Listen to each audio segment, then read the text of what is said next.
Mari kita bangun dari tidur kita. Jangan pernah dukung orang yang track record-nya itu sangat mengkhawatirkan. Kalau Gilbert pun mendoakan Anies karena dia ulang tahun, mungkin sebagai teman saya masih bisa terima. Tetapi kalau dia mendoakan Anies jadi pemimpin Indonesia, nah ini yang saya harus tanya kepada Pak Gilo. Halo Pak Gilo, mata dan kuping masih sempurna? Masih berfungsi baikkah? Apakah Pak Gilo tidak ingat bagaimana kemenangan Anies ketika Pilkada 2017? Dengan cara-cara yang tidak berkelas menjatuhkan seorang Basuki Cahayapurnama.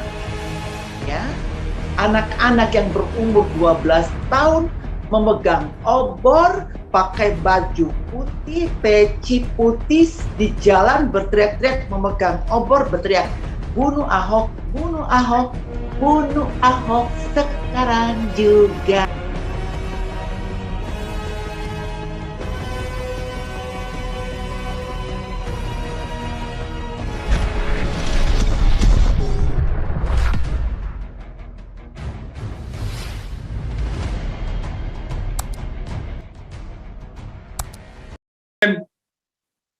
Halo RTM, ini saudara kita ini yang udah lama tidak bergabung. RTM, silakan Pak. Oke.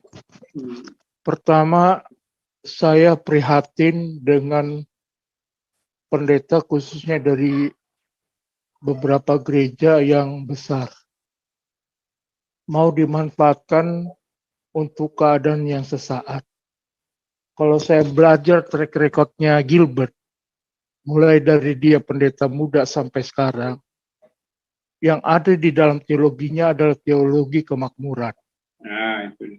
Yang mempertontonkan bahwa orang yang diberkati Tuhan adalah orang yang kaya raya dan akhirnya memberikan perpuluhan, dan itu menjadi sumber keuangan daripada pendeta-pendeta yang menjanjikan teologi kemakmuran.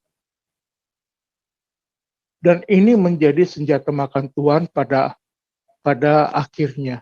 Yeah. Ketika jemaat menyadari bahwa teologi kemakmuran ini bertentangan dengan apa yang diajarkan Tuhan Yesus, hanya akan jemaat lambat laun setelah disadarkan itu akan beralih kepada gereja yang mengajarkan apa sebenarnya pengajaran daripada Yesus Kristus. Nah, yang lebih mengerikan, ya menurut apa yang saya alami dan saya jalani selama ini, saya dulu gereja di GBI, ya itu hampir seluruh pendeta-pendeta yang saya tahu, ya bahkan saya sudah pernah diminta sebagai kuasa hukum daripada GBI ketika penutupan gereja-gereja GBI yang ada di Bandung. Dari mereka saya tahu, mereka hanya mengamankan lingkungan mereka saja, tanpa memperdulikan gereja-gereja yang lain yang notabene itu berdiri di sekeliling mereka. Mereka nggak peduli sama sekali. Itu yang sudah saya alami. Poin yang kedua, kita bicara Pancasila. Kalian sadar nggak kalau selama ini Pancasila sudah dikebiri dan sudah impoten?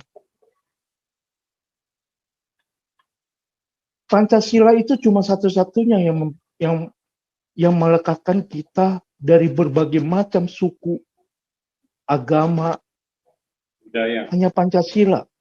Tidak ada yang lain yang bisa melekatkan kita daripada keberagaman yang luar biasa yang hanya satu-satunya berada di Indonesia. Hanya Pancasila. Ketika Pancasila sudah dibuang, ya, mulai dari pendidikan sekolah menengah sampai kepada bangku kuliah dengan tidak hanya P4, ya, Dulu saya ada P4 mulai dari ketika saya menginjak bangku kuliah, itu P4 100 jam. Ya. Begitupun kalau misalnya kita berada di lingkungan pemerintahan, itu ada P4 lagi.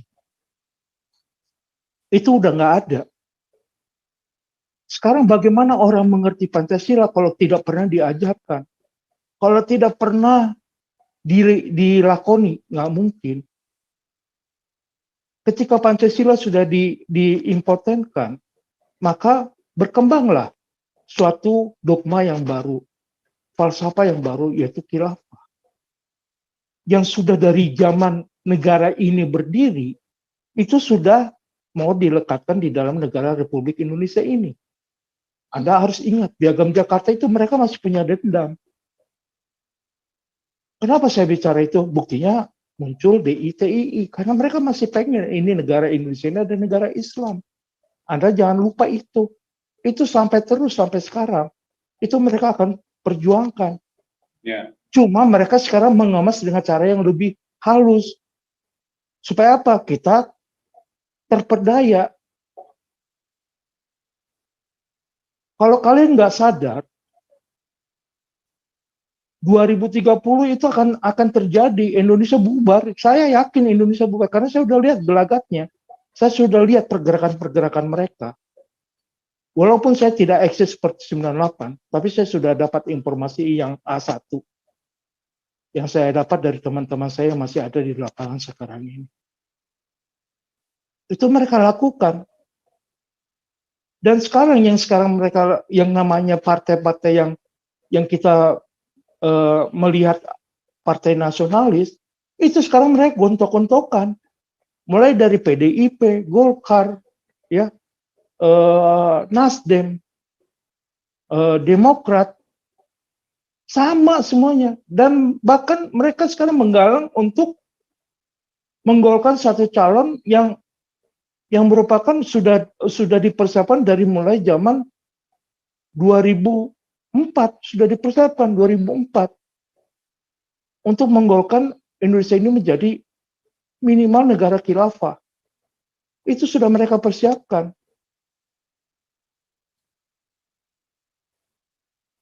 Dan lebih mengerikan, partai nasionalis itu masa bodoh. Mereka hanya memikirkan partainya aja. Tidak memikirkan apa yang terjadi untuk rakyat Indonesia. Nggak pernah mereka terpikirkan untuk itu. Nggak pernah. Jadi kalau kita sendiri tidak pernah menyadari betapa gawatnya saat ini, mari kita bangun dari tidur kita. Jangan pernah dukung orang yang track record-nya itu sangat mengkhawatirkan.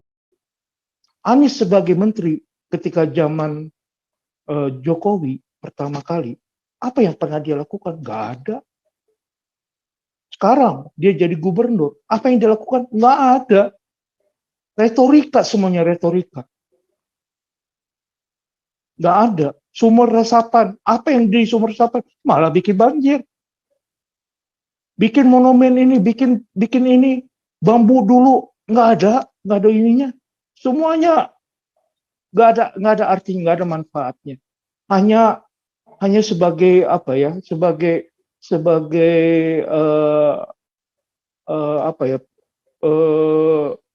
sesuatu yang indah sesaat. Nah sekarang melalui Zoom ini, mari kita bersuara dan bertindak. Bukan hanya bersuara, bertindak. Apa yang Anda lakukan untuk menyelamatkan negara ini? Itu aja dari saya. Terima kasih. Oke, makasih banyak RTM ya. Jadi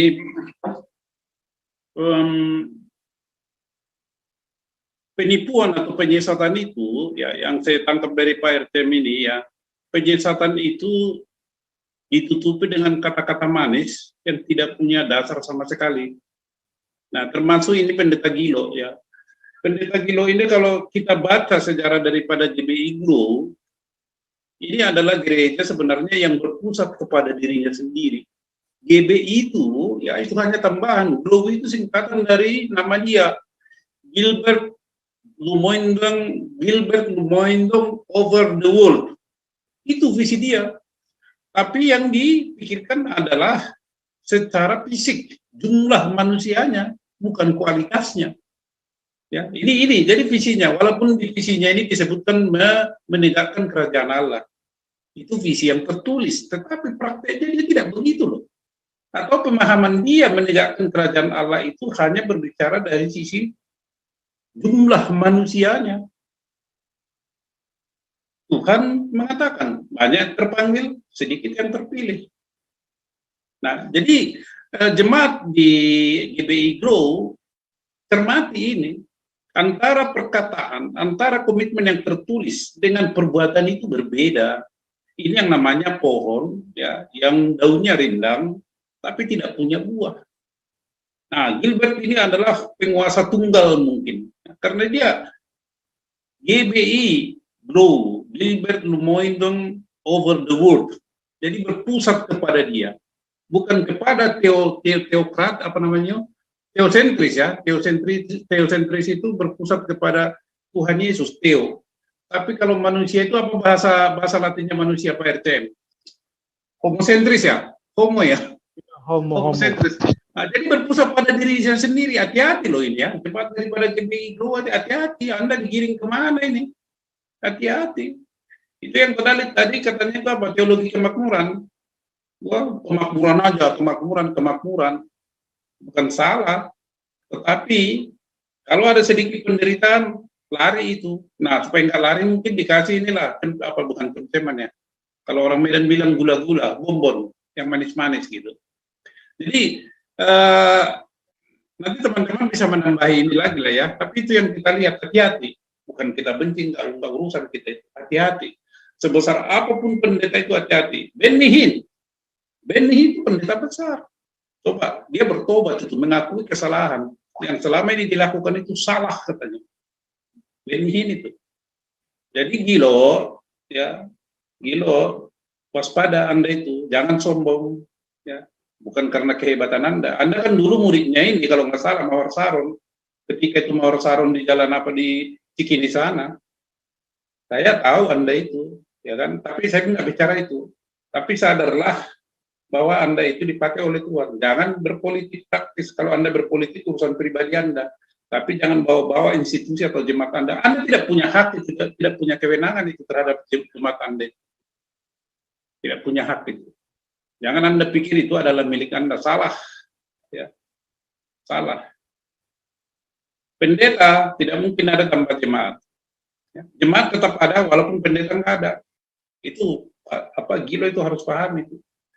Ini bukan provokasi ya kepada jemaat GBI Grow. Hati-hati, kalau tidak nanti berubah namanya itu GBI Blow with the Wind. Jadi bukan Gilbert lagi, Blow with the Wind. Ya, diterbangkan oleh angin, dihabiskan gitu. Oke, ini kita lanjut dulu. Raja Uti, ada tambahan Pak Raja Uti? Nah, ini guru kita ini yang dari Pusubuhit ini. Raja Uti, halo. Ya, Pak Santi Amor. Nah, ada yang Bapak silakan. Ini kasihkan juga. Sementara belum ada Bapak, kita bisa lanjut supaya ada progres ya ke Ibu siapa ini ya? Ibu Lindawati. Ibu Linda Dewi Yanti. Iya, Ibu Linda Dewi Yanti, Wonder Woman kita. Silakan Ibu yang cantik, langsung. Shalom Pak Raja Uti. Shalom Ibu. Shalom Pak Santi Amor. Shalom.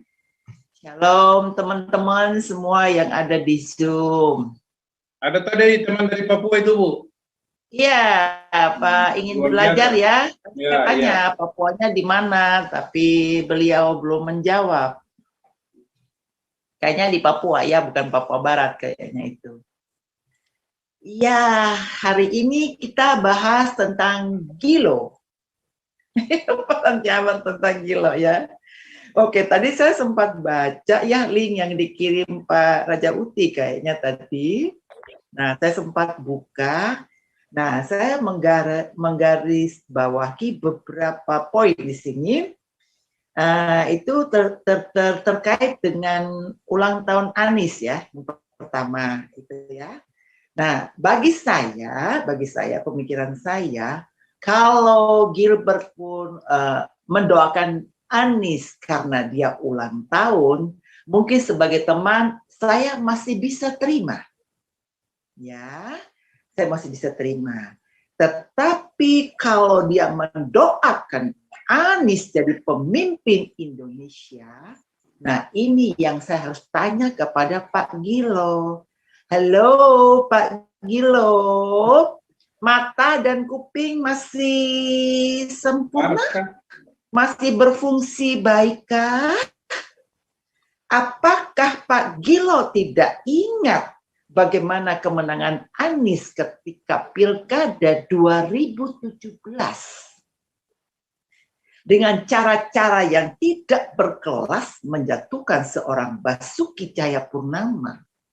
Ya, anak-anak yang berumur 12 tahun memegang obor, pakai baju putih, peci putih, di jalan berteriak-teriak memegang obor, berteriak, bunuh Ahok, bunuh Ahok, bunuh Ahok sekarang juga. Wih, siapa itu orang tua di balik itu yang mengajarkannya? Biadab sekali. Ya, jadi Pak Gilo, aktifkan kuping dan mata, fungsikan kembali ya. Coba flashback. Saya tahu bahwa tidak boleh membenci, tetapi dalam konteks ini kan berbeda. Kita juga harus berhikmat. Seperti ada yang ngomong di chat katanya, oh iya, ada mungkin Gilo mau pakai ayat firman begini, doakanlah mereka gini. Halo, di manakah hikmatmu? Kalian harus jangan membohongi diri sendiri. Kalian tahu persis track record Anies seperti apa. Gilo bilang mendoakan Anies jadi pemimpin ini. Oh my God. Ulang, jadi pemimpin Indonesia. Oh my God. Tolak ukurnya apa, Pak Gilo? Tolak ukurnya apa? Ya. Mengurus Jakarta saja porak-poranda, mau urus Indonesia. Mikir. Menjadi berkat besar bagi Indonesia. Berkat dari Hong Kong. Jangan jadi manusia mudah terbuai. Apalagi karena duit. Oh my God. Udah duit saja mata semua hijau. Pak Gilo, urus tuh PGI. Ya, urus tuh bersuara untuk Pak KC. Gereja-gereja dibakar. Ayo Pak Gilo turun. Ayo ada aktivitasnya. Jangan Anies yang diurusin.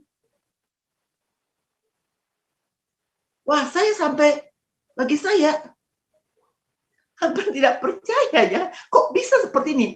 Kalau Gilo itu pendeta saya, sudah dipastikan saya akan datang ketemu pendeta saya. Sudah pasti, Pak. Sudah pasti. Saya datang dan saya sebagai jemaat, saya akan beradu argumentasi dengan Pak Pendeta. Berdasarkan fakta-fakta yang ada. Kita kan tidak boleh make story kan. Tetapi kalau track recordnya pun ada, harus diangkat. Jemaat, kalau saya, jemaat tidak perlu takut pendeta. Hormat ya. Tetapi kita juga harus jeli dan harus waras. Berapa banyak pendeta menakut-nakuti jemaat dengan memakai firman Tuhan. Tidak akan pernah mempan untuk saya. Tidak. Sebab apa? Di dalam pemikiran saya, pendeta kembali lagi adalah manusia biasa. Bisa jatuh, bisa tergoda, sangat bisa. Ya, saya tidak tahu jemaatnya Gilo seperti apa dengan sikap tindakan Gilo seperti ini yang betul-betul sangat tidak bisa dipercaya. Saya tidak tahu seperti apa jemaatnya. Tidak tahu. Oke, yang lain kita harus waras dan benar-benar harus waspada. waspada. Sekali lagi, waspada.